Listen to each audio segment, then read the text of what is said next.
अरे आप खुद देखिए ना भाई, ए और बी जब दोनों के दोनों जीरो हो गए तो ये लीनियर इक्वेशन ही कहां बची, इसका तो अपना एक अस्तित्व ही खत्म हो गया।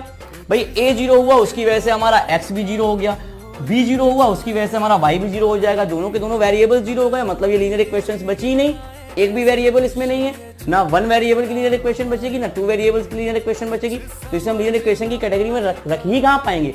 इसलिए कहते हैं कि ए और बी कभी एक साथ दोनों की वैल्यू जीरो नहीं होनी चाहिए। इसी बात को कभी कभी एमसीक्यू में आपसे पूछ लिया जाता है कि भाई इस बात को आपसे किस तरीके से पूछा जाता है, मैं आपको ये भी बता देता हूँ। आपसे एमसीक्यू में एक क्वेश्चन पूछा जाता है कि what's the meaning of A square plus B square not equals to zero.